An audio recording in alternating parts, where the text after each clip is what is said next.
spoke shortly about NaviPack for using with the construction and Leckmon system. And now we are speaking about the whole NaviSuite. NaviSuite is consisting of different modules, starting with NaviPack for real-time navigation and data acquisition. Then we have data acquisition also for multi-beam and side scan. That's NaviScan. And last but not least, the post-processing, which is consisting of NaviEdit.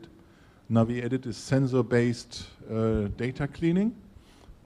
And the last module is NaviModel, which includes NaviPlot. NaviModel is for 3D modeling of the data, also data cleaning, special export tools, and then NaviPlot is for charting and export to S57, for example, or even export to GIS systems. So first of all, we start with the classical hydrographic approach. That's consisting of multi-beam and side scan surveys. So the software is able to handle both, either multi-beam data for precise depth data and side scan surveys for giving photographic images of the seafloor.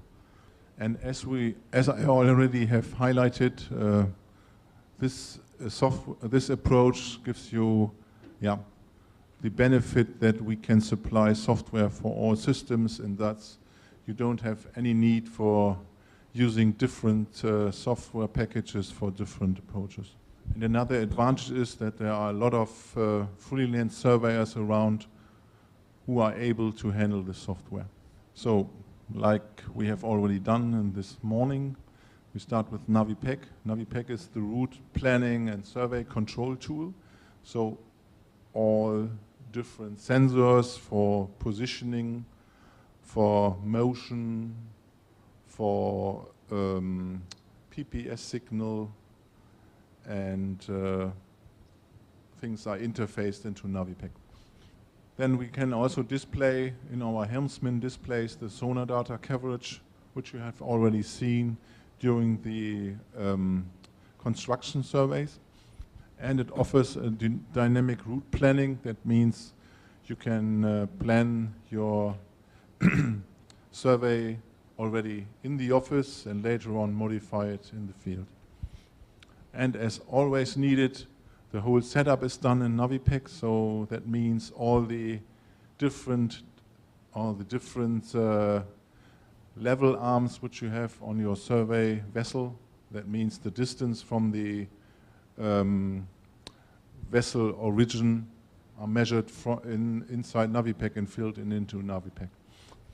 Vessel control point, and that's the distances to each and every sensor is measured to this vessel control. Because this is needed to really measure in one system on the vessel.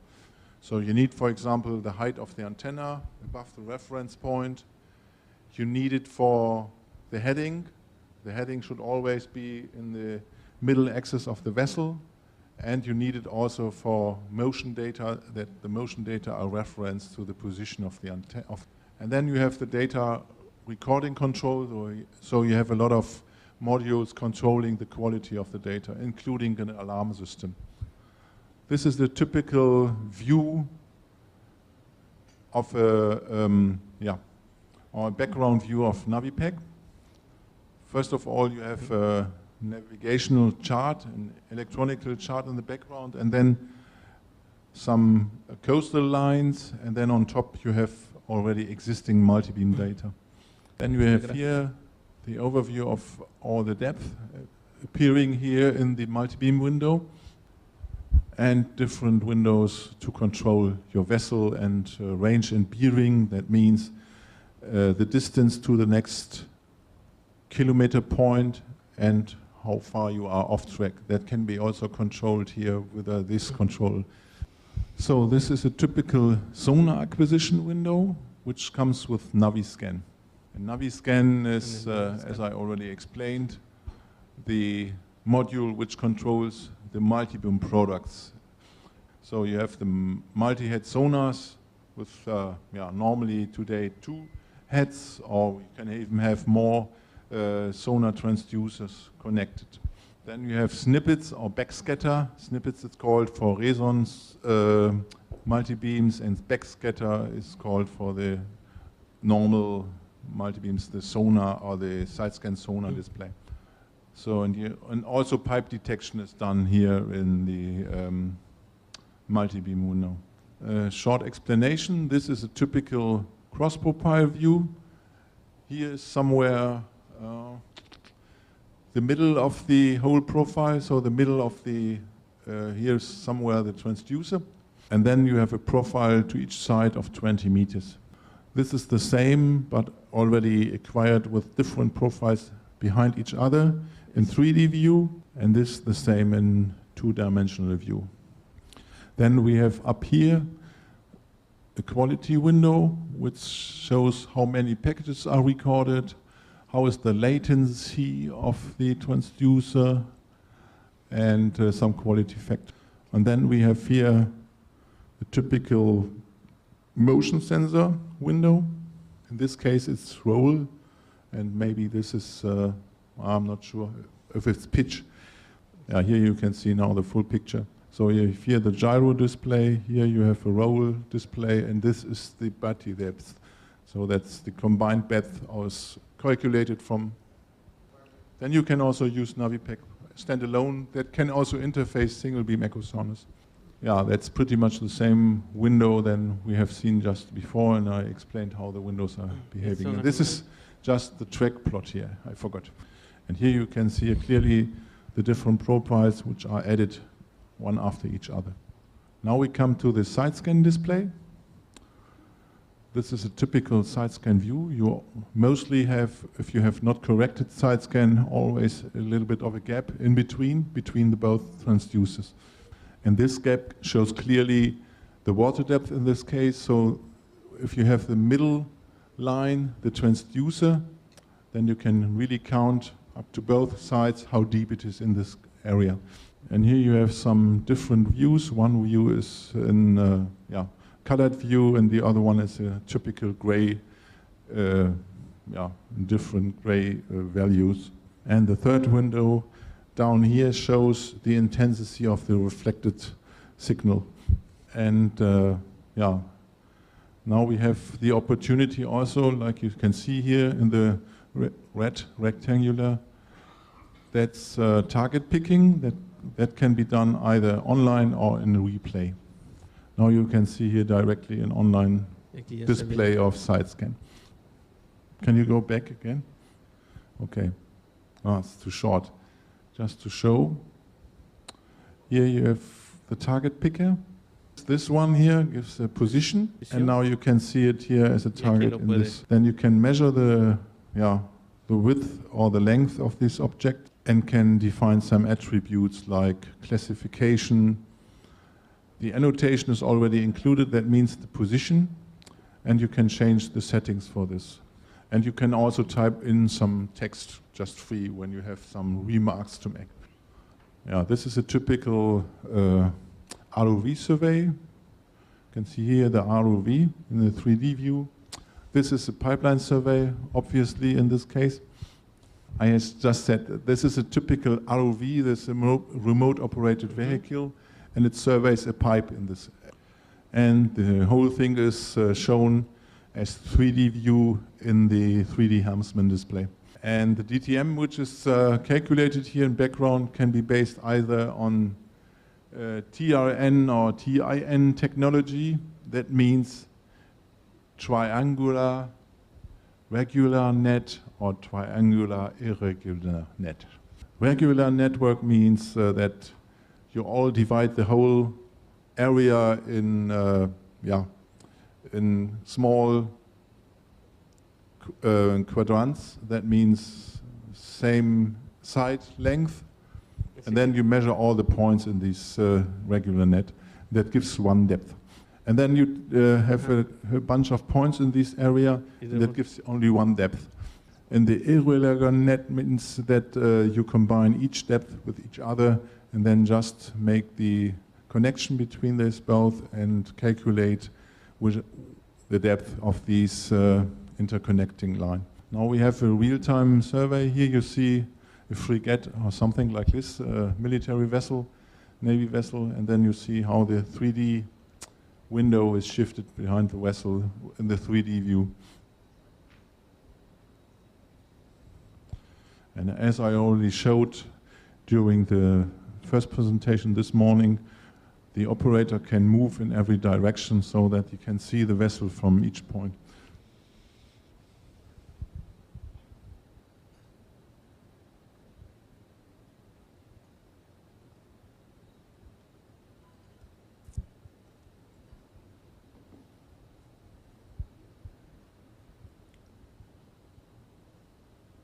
Okay. So now we come to the post-processing. That means after we have acquired the data should be also evaluated. That means, first of all, I have to search for some errors in the navigation data. And for this purpose, we have NaviEdit. NaviEdit is a very powerful tool for multi-beam surveys. And the big advantage of this approach in our software is that you don't need to survey another time if you have some errors in your setup, because you can correct them all in NaviEdit. That's for the offsets. That means the offset to the central vessel point. The survey settings can be set, individual sensor data, like that you want to avoid this beam or something like this, and these can all be settled in NaviEdit. Here you see some examples like fixing for incorrect mounting offsets, which I just showed. Mounting offsets are always the offsets to the vessel reference point. Then you have the possibility also to add sound velocity profiles in this, because it's always mandatory when you measure with echo sounders that you have sound velocity profiles to make a profile of the whole water column and define how big is the, or how, what is the value of the sound velocity in certain depth. And if you have redundant sensors like 2 GPS, for example, or 2 heading devices, then you are also possible to decide which sensor you will use for the processing, so then you can switch between one sensor and the other if one sensor gives you some erroneous data.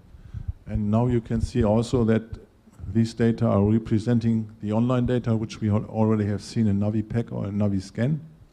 And you are able now to edit this data here and, for example, define an area, smooth all the values in this area, or just erase them. And you can even change the geodesy, that means in which system you want to display the data afterwards. While we have spoken mostly now about the positioning sensors and the motion, here we have also the the multi-beam data, and this can be then edited here in the 3D point window. So now we see how it's going with NaviEdit, how you load the data. Now you have the different sensors here. Here that shows how you can manipulate data. These are the multi-beam data, so you can step through each profile or each value. And if you step in this window also runs, so you are always on the same time stamp. Now the data are navigation corrected, and the next step then will be to handle the echo sounder data themselves. Next step will be the calibration of the whole sensor configuration. That means we have always 4 tests to do, and we have a quite defined order how to do it. First of all, we need to do a time calibration of the data. That can, for example, be done if you have 2 lines sailed with one line with a single speed and the other line with double speed, and then you compare afterwards. Okay, first of all, we need the time calibration. And you can do a time calibration if you have 2 lines one line sailed with maybe 2 knots, and the next line in parallel sailed with 4 knots. Then we have the pitch calibration. Pitching means always if the vessel is sailing in this direction, this is the pitch movement. And this can be eliminated if you have 2 lines sailed in opposite direction. Then next step is the roll calibration. Roll is the movement around the vessel long line, so the heading line. And last but not least, the heading calibration. Yeah, here you see a typical window. Most things can be done either manually or automatically. So the system finds the optimum value for you. For example, here in this case, it's hard to see, but you have here 2 different profiles, and the system tries to bring them together as much as possible with a minimum standard deviation. So now we come to NaviModel. NaviModel is the 3D module. So we have different possibilities. So we even call it 4D post-processing and visualization tool because you are able to handle the data in 3D and from different surveys behind each other. The big thing in this module is that it can combine not only the bathymetric data, but it can also include videos. You can underlie side scan mosaics and point clouds from laser. And another advantage is that you can handle nearly unlimited model size.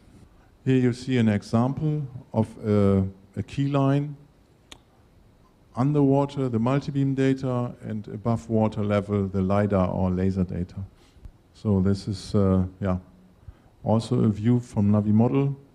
Here you have in the background you have a TIFF data of the onshore area, and then you have included the 3D data of NaviModel.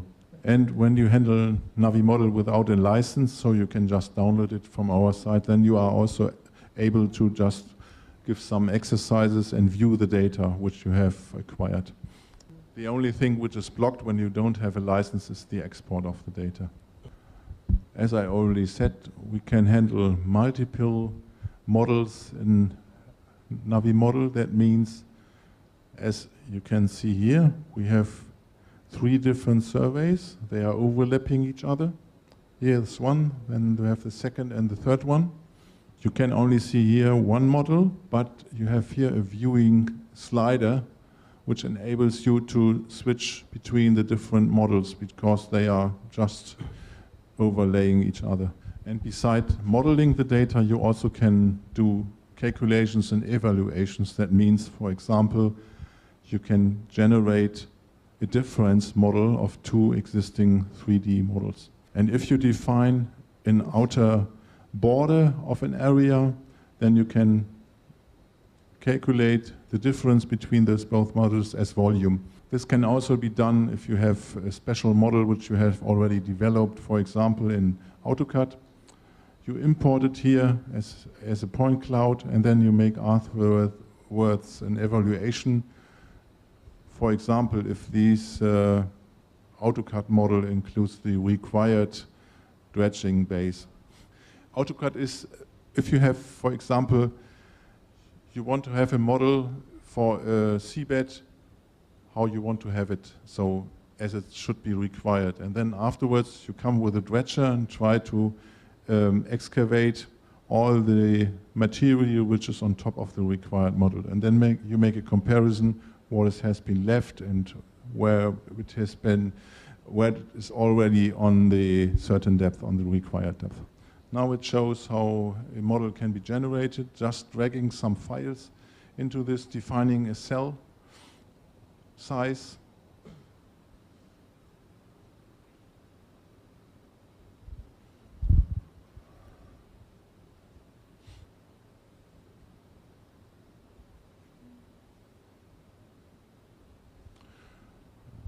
And here you can easily see that's really survey data because you have here some ripples that looks like, there are some artificial things that maybe that the calibration was not really well done.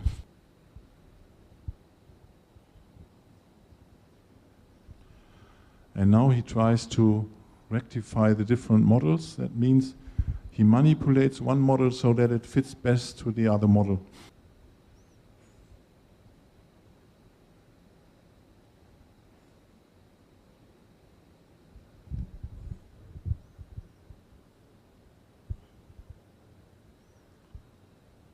And now you can see the difference. It looks much smoother than before.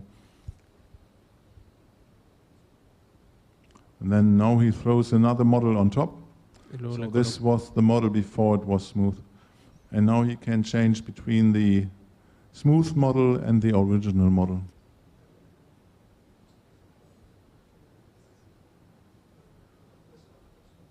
And also they can just jail us some profiles, define a cross profile, and you can easily see here how the data are. You could see it really good here. This is the original data set where you have here a little bit of a height difference in the original one. And then in the smooth one, you can see that they are easily fitting to each other. Yeah, then there can be also done some evaluations like vertical uncertainty analysis. That means determination of the quality of the and you can clearly see afterwards from the evaluation which beam, for example, here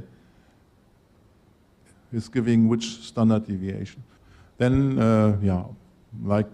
normally you also need to define contours. That means lines of same height level. And you can see here, for example, a typical model which small points where you have covered a bigger area, which shows that this area is going down. It's like a depression in this area. And the operator can decide which should be the difference between the contours and which smoothing level they should have. And these lines can later be exported also as single lines, for example, into S57 charts, so that if that's an hydrographic organization, they can create their new bathymetric chart directly from this data. Just that these contour data are very important for navigational purposes, so an hydrographic office can export this data into an electronical chart. And the electronical charts are defined in the S57 definition of the International Hydrographic Organization. Yeah, then we can also do, as I already explained, an analysis of the model. So we can define difference models, we can calculate volumes, profiles, and even measure in this whole area. Next, please. Now you get a short movie.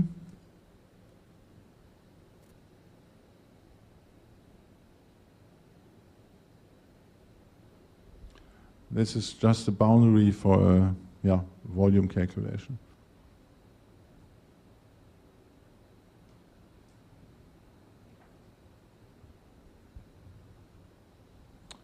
And he creates now a model out of this.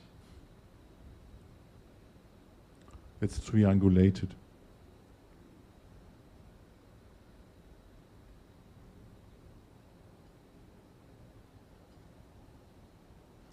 And now he calculates the difference between the original data set and this triangulated model.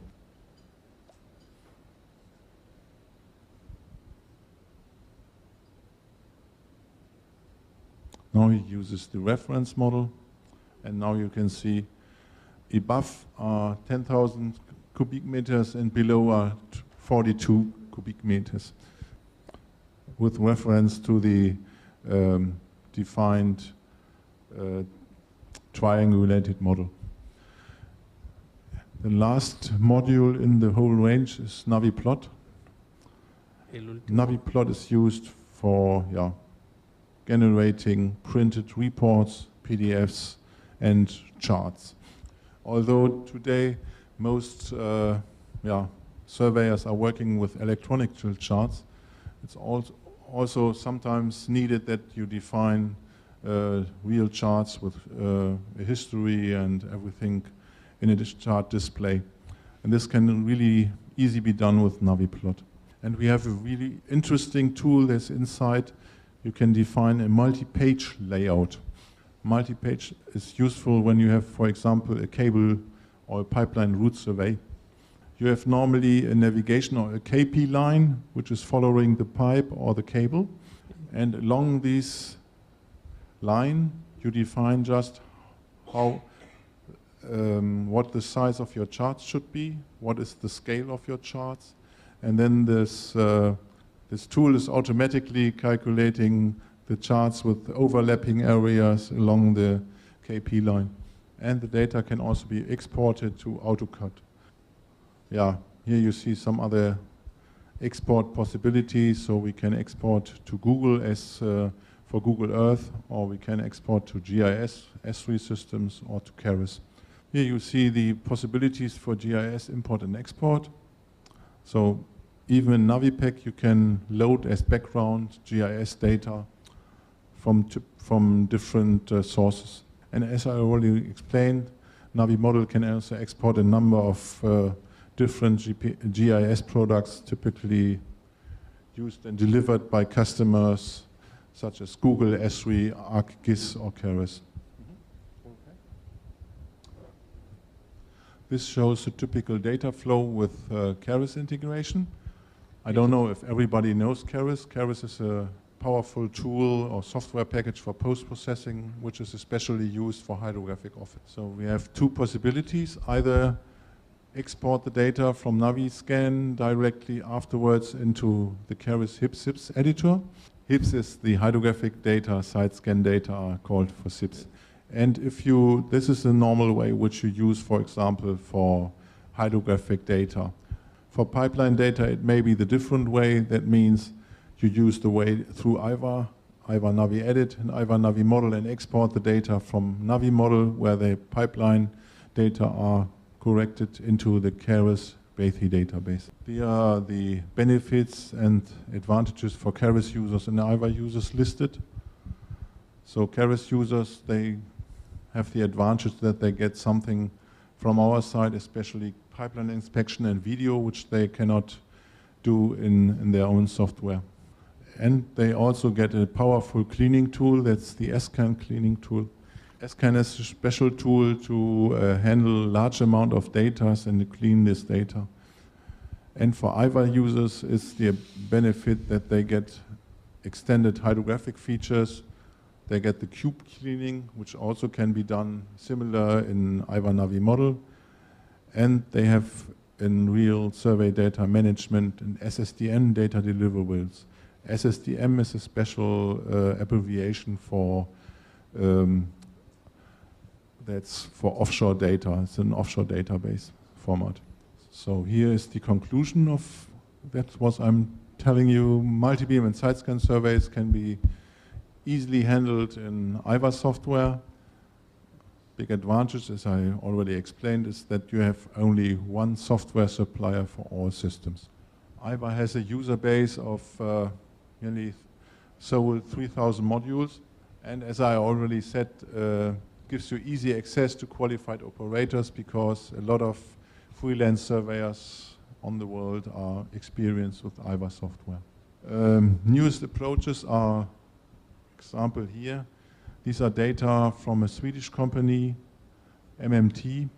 They have an underwater laser scanner and they compare it with multi-beam data. And then we have some new driver types developed, a special pipeline tracker, the optimal ranging Orion tracker. We have included now water column data. And we have new drivers for the EdgeTech 6205, that's a combined multi-beam and side scan, which can be used either underneath a vessel or underneath an ROV. Under an ROV or directly unmounted under a vessel. And then we have the ATTU, which I already explained a little bit before. ATTU is a special PC where we interface all the sensor data plus a PPS pulse. In difference to the normal survey PC, this is running under Linux operating system. And this gives you an improvement of nearly 100 times better than with a normal Windows PC, With a Windows PC, you can achieve around 1 microseconds or a little bit better. With the ATTU, you can reach 50 microseconds. These devices can either be handled with 16 or with 24 ports, and it can be either in this rack mount unit, or you can get it also as a bottle for ROV usage. And one other advantage is that if the data are time tagged and input into this device, you can run with one Ethernet cable to the original survey PC, so you don't need all the serial cables running through the vessel. Yeah, you can all files tag in one go, and then apply the new calibration value to these files. So you don't need it to do for every file, so you can just mark all the files, and then you can adjust with one tag a new value to this specific error you have made. We have working 1 week, for example, and we have 50 kilometers absolutely clean. Yep. And what happened if we check, okay, something wrong happened, and we have to change some parameters or something else? After we change or insert the correct parameters, what happened with the cleaning of the data, for example? We have to clean again? That's the question. No. It depends. If you have cleaned the erroneous data, so that you have seen there's an error in your calibration or in your header. Normally you have a header of the data, and then you have the data itself. In the header there's the geodesy, there are all the values, for example, the distances to the center of gravity of the vessel. Then you have, for example, the calibration value for the motion, for the heading and everything. Normally, if you see you have made an error, then you should first correct the error before you correct the data. But that's the normal way, that you normally first look into the header. Is everything okay? Is the calibration okay before you start to edit the data? Because if you edit the data based on a wrong calibration, then you have later on, the advantage is in every case the data are not deleted, they are only flagged. But it may be that you have to remove all the flags and start from scratch. Because if you have a calibration error, then it means also that the data are afterwards maybe lifted again because you have another sound velocity profile or so, and they are fitting much better than before.